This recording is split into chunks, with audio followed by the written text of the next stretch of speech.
Halo anak-anak hebat, apa kabar? Semoga anak-anak dalam keadaan sehat dan tetap semangat ya, meskipun masih belajar dari rumah. Nah, jumpa lagi dengan Bu Puput. Untuk kali ini kita akan belajar tentang dongeng. Siapa di sini yang hobinya membaca dongeng? Pasti ada ya. Nah, apa itu dongeng? Yuk kita belajar bersama-sama ya.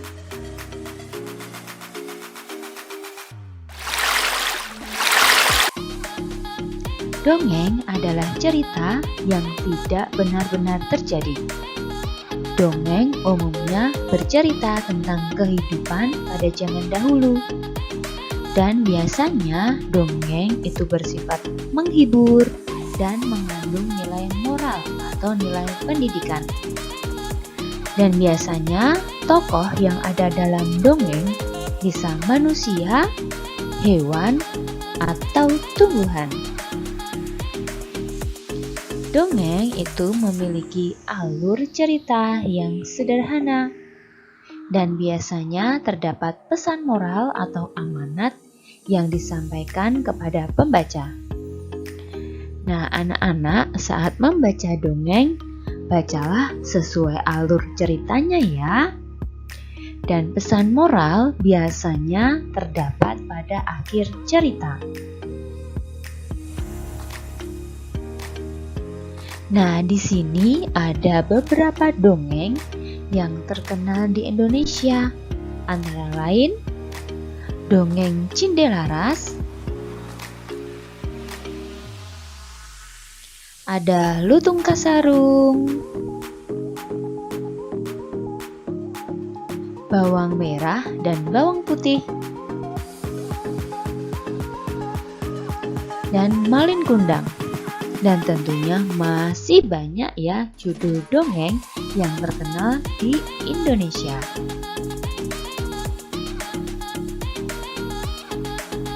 Nah, anak-anak hebat, sekarang kita akan belajar tentang unsur-unsur dalam dongeng. Yang pertama adalah tokoh. Tokoh adalah para pelaku yang ada di dalam dongeng. Kemudian ada latar.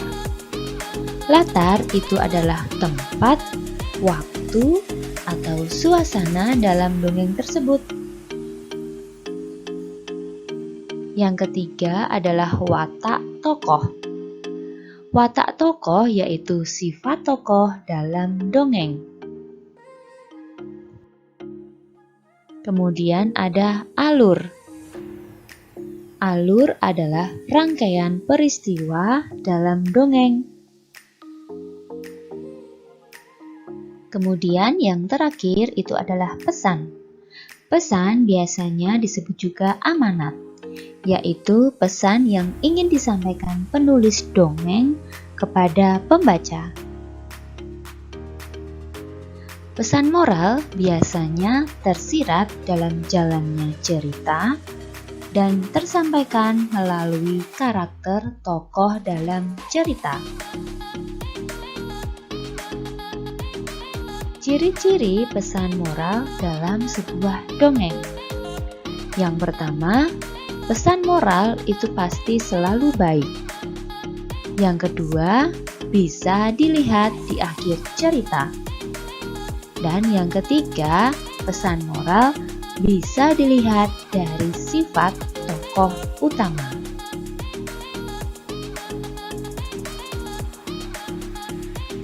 Nah, sekarang karakter tokoh dalam dongeng.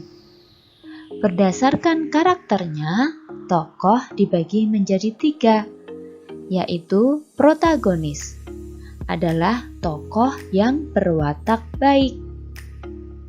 Yang kedua, antagonis, yaitu tokoh yang berwatak jahat atau buruk. Yang ketiga, tritagonis, yaitu tokoh yang sering menjadi penengah antara tokoh protagonis dan tokoh antagonis.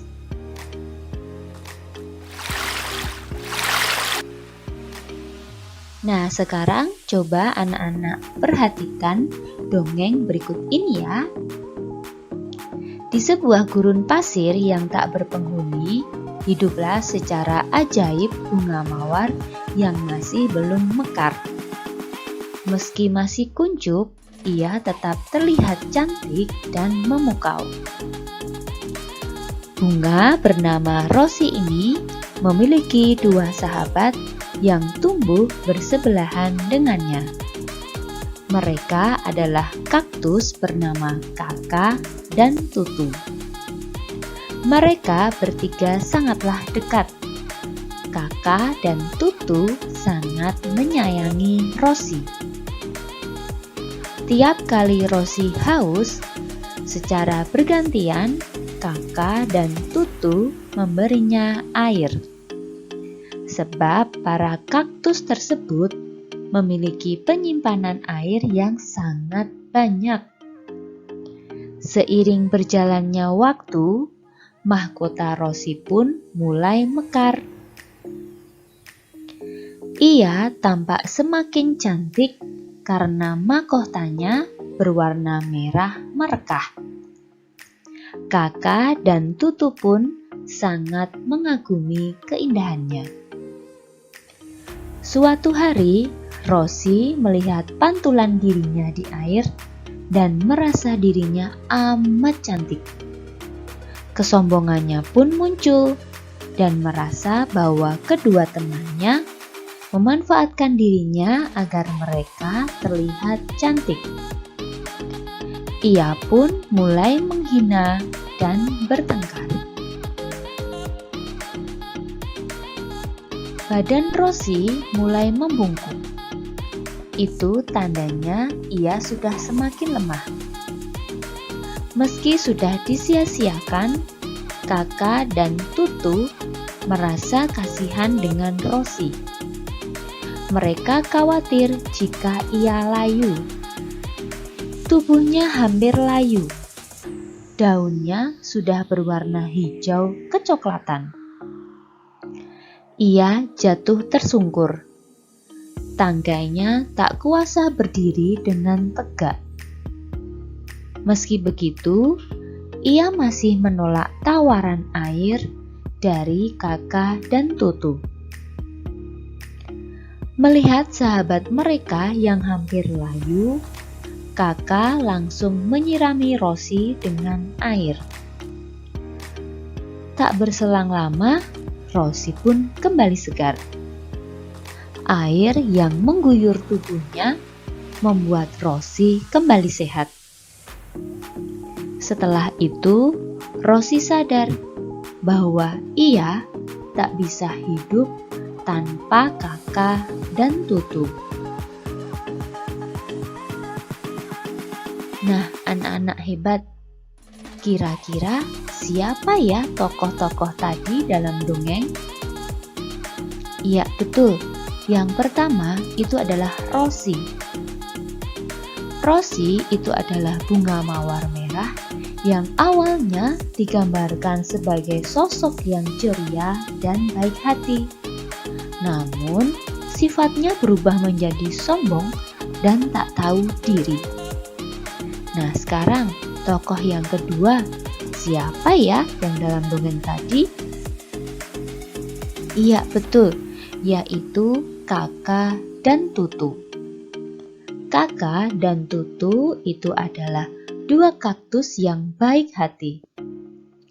Meski sempat dihina dan dikhianati oleh Rosi, mereka tetap bersikap baik kepadanya. Oke anak-anak hebat, nah kira-kira latar dalam dongeng tersebut di mana ya? Apakah ada yang tahu? Iya, betul sekali. Latar atau tempat terjadinya dongeng tersebut itu adalah di gurun pasir. Nah, setelah anak-anak mengamati dan membaca dongeng tersebut, amanat apa ya yang bisa dipetik? Ayo, siapa yang bisa? Iya, betul sekali, pinter. Yaitu jangan bersikap sombong dan merasa diri paling sempurna. Setiap orang itu pasti mempunyai kekurangan dan kelebihannya masing-masing. Dan selain itu anak-anak, pesan moral yang bisa dipetik adalah sesama makhluk hidup harus saling membantu satu sama lain. Seperti halnya kakak dan tutu yang selalu memberi Rosi air.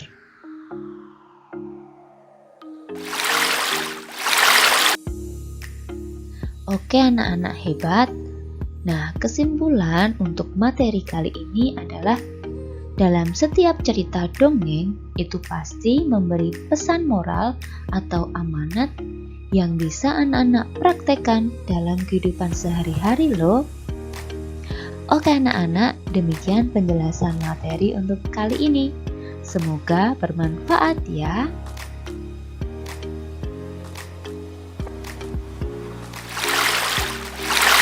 Yuk patuhi protokol kesehatan dengan cara memakai masker, menjaga jarak, mencuci tangan dengan sabun dan air mengalir. Oke anak-anak, tetap semangat walau belajar dari rumah ya.